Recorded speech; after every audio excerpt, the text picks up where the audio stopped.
My parents cut me out of every business meeting smiling to my face, then calling me irrelevant the moment I left the room. For 3 years, I watched them claim victory after victory, never knowing that every success they bragged about was paid for with my money. They shut the door on me. But what they didn't know was that I owned the entire building the door was attached to. And the day they tried to impress a mystery investor was the day I finally walked into the room. As the majority shareholder they'd been disrespecting in the dark. What happened next? Let's just say their faces dropped so fast the partners thought someone had died. For as long as anyone outside our walls knew, the Whitford family business was a success story built on grit, tradition, and my parents' unmatched leadership. Inside those walls, the truth was far less glamorous. 3 years ago, our company was days away from collapse, payroll overdue, suppliers threatening lawsuits, and the bank preparing to seize equipment. My parents never admitted it out loud, but I saw the fear in my father's hands when he signed paychecks that bounced, and in my mother's tight smile when investors pulled out one by one. They thought it was the end. It would have been, if I hadn't stepped in. Quietly, anonymously, and without asking for anything in return. Through a private investment fund I built on my own, I injected capital month after month, enough to cover payroll, stabilize operations, and buy time for them to breathe. They never knew who the strategic angel investor was. They assumed it was a distant friend of my father's or a lucky break from the universe. And I didn't correct them. I didn't need the recognition. I just wanted the family legacy to survive. But survival came with a strange side effect. My parents began believing they had revived the business themselves. They strutted through meetings, praised each other's smart decisions, and told anyone who would listen that our comeback was proof of their brilliance. Meanwhile, I sat quietly at family dinners knowing every victory they bragged about was made possible by my quiet bank transfers at 2 a.m. Then during our New Year's dinner, my mother clinked her glass and announced with pride, "We have an important partnership meeting next week. Just the key decision-makers. The grown-ups." She didn't even look at me. My father nodded. "You focus on your little office job, sweetheart. These discussions are beyond you." I felt something inside me shift, not anger yet, but an unmistakable fracture. They had no idea the person they kept out of the room was the one who'd been keeping the lights on. The week after that dinner felt like watching my own family build a wall brick by brick, each brick made of arrogance, denial, or plain disrespect. Emails about upcoming business meetings circulated in the family group chat. Presentation drafts. Contracts needing signatures. Schedules for executive lunches. My name was missing from every single one. Not excluded by accident. Excluded by design. My older brother, Mason, even joked in the chat, "Don't bother sending this stuff to Elena, she'll just get confused." My sister, Lauren, sent laughing emojis. My parents didn't correct them. Meanwhile, they paraded through the house preparing for their big partner meeting, ironing suits, rehearsing talking points, bragging about their growing influence in the market. Influence I paid for. One evening, while passing the study, I overheard my parents speaking with a family friend. My mother's voice dripped with pride. "We turned the business around ourselves. It's all strategy, discipline, long-term vision." My father added, "None of our kids really understand business. They're better off staying out of it." I stood frozen in the hallway, feeling something sharper than betrayal. It wasn't that they didn't appreciate me, they didn't even see me. I wasn't a daughter. I was a background character in my own family's story. Later that night, my brother cornered me in the kitchen, smirking, "You're not coming to the partner meeting tomorrow, right? Don't make it awkward. They want serious people in the room." Serious people. The irony nearly choked me. For 3 years, every emergency loan, every miracle investor deposit, every bailout that kept this so-called legacy alive, all of it came from me. But my family had convinced themselves of a different reality, one where they were the heroes and I was the forgettable extra. I didn't argue. Not yet. Because sometimes silence is the sharpest blade. The truth revealed itself by accident through a single email that was never meant for me. It arrived at 6:42 a.m. Just as I was making coffee. Subject line: Urgent, liquidity crisis and capital request. Sender: our company accountant. At first, I assumed it was another message forwarded blindly to the entire family. But when I opened it, my stomach tightened. It wasn't a newsletter. It wasn't routine. It was a warning. We will not meet payroll next month without an immediate influx of capital. Suppliers have issued final notices. Our strategic investor is requesting a face-to-face meeting before approving any further funds. I nearly laughed. I was the strategic investor. But my name wasn't mentioned anywhere. Instead, the accountant addressed the message to my parents and siblings as if they were the ones who had any control over the company's financial lifeline. I scrolled further. Attached was a cash flow projection, and at the bottom, highlighted in yellow, investor holds 62% stake. Their approval is required for all major decisions. 62%. My 62%. Yet my family still hadn't invited me to their big partnership meeting. As one, they were preparing a full presentation, blissfully unaware that the person they were trying to impress was the same daughter they dismissed at dinner. Then came the line that changed everything. Investor insists on meeting the leadership team directly. They want transparency going forward. Leadership team. My family. The people who had spent years pretending I had no value. I closed the laptop slowly, a calm clarity settling over me. If they didn't want me in the room as their daughter, they were about to meet me as their majority shareholder. The morning of the partnership meeting arrived wrapped in a heavy, electric stillness like the air before a storm. My parents and siblings left the house early, dressed in tailored suits, rehearsing lines they barely understood. They didn't bother telling me the time or location. They assumed I wouldn't know. Unfortunately for them, the investor always knows. I arrived separately, through the private entrance of the hotel's executive conference wing. The staff greeted me with the polished warmth reserved for high-profile clients. They already knew who I was. They always had. Inside the meeting room, my family sat at the long mahogany table, fidgeting with folders and practicing confident smiles. They looked like children pretending to play CEO.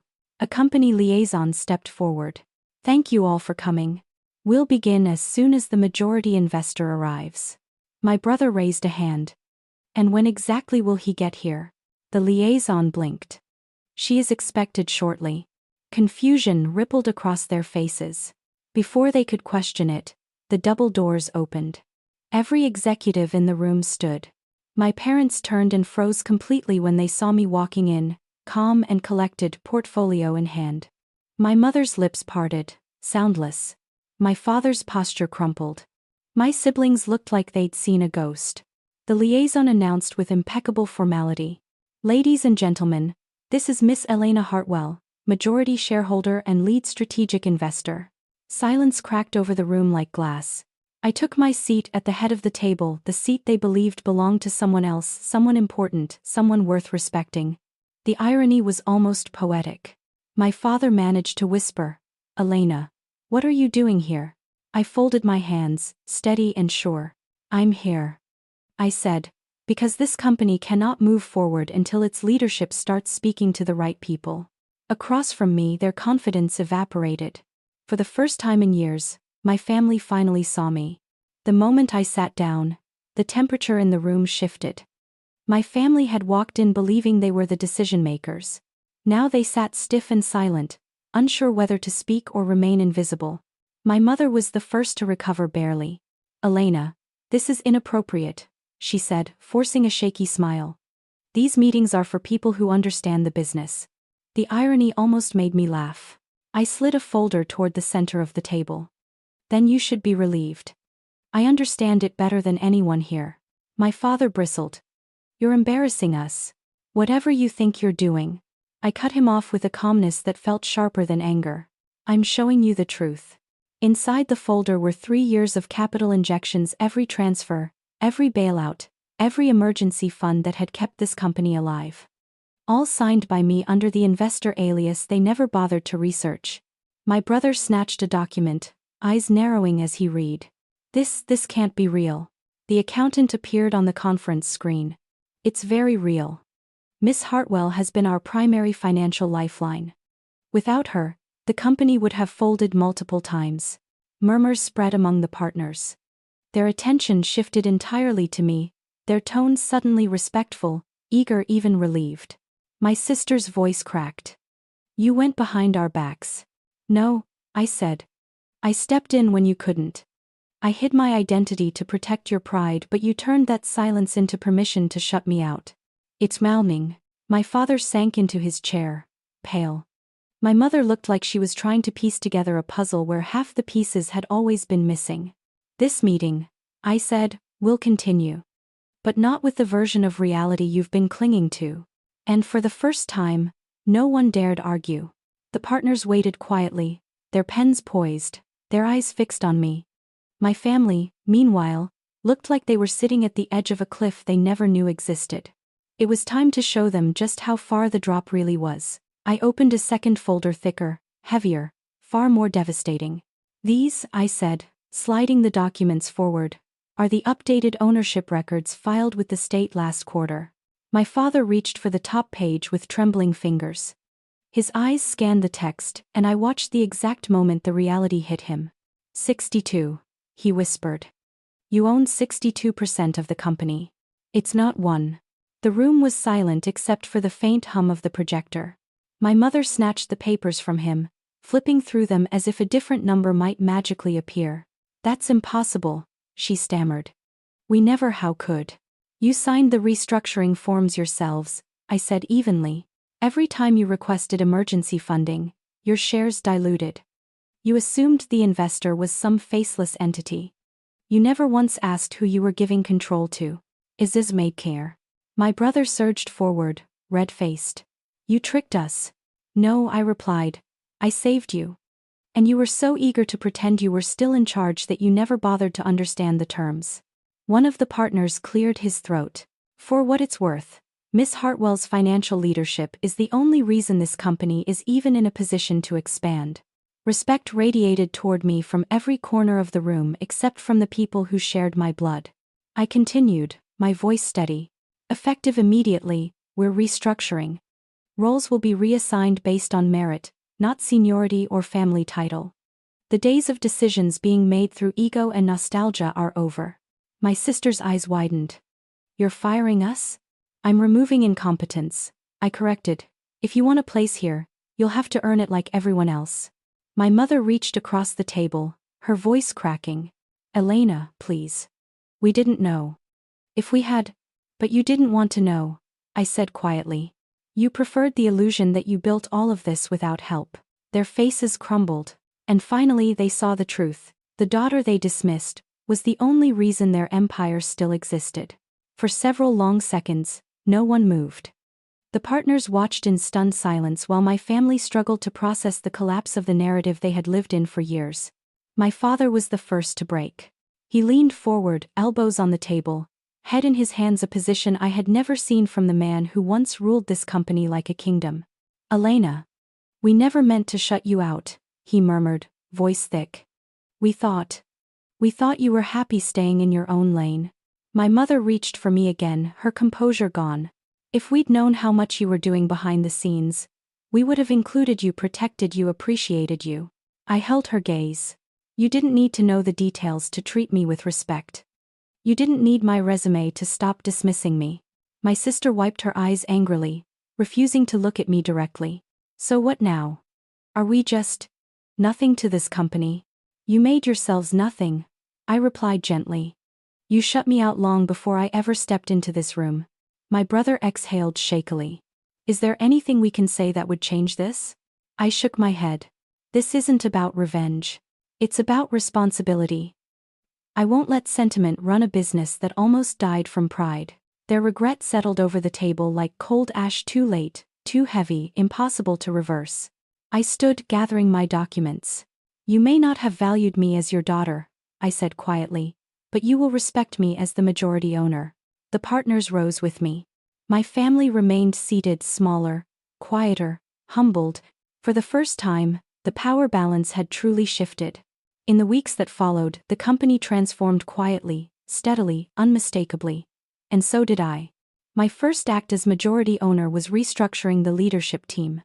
Not out of spite, but necessity. The business needed competence, accountability, and vision, things that had been buried for years under family ego. I hired a new CFO with the financial discipline our company had lacked, brought in a seasoned operations director. And for the first time in a decade, The boardroom felt like a place of strategy instead of a family reunion gone wrong. My family wasn't fired, not all of them. But they were reassigned, placed into roles they had to learn, work for, and justify. Every decision now required proof, data, and performance, not bloodline. The shock stung them at first, but over time, something unexpected happened. They improved.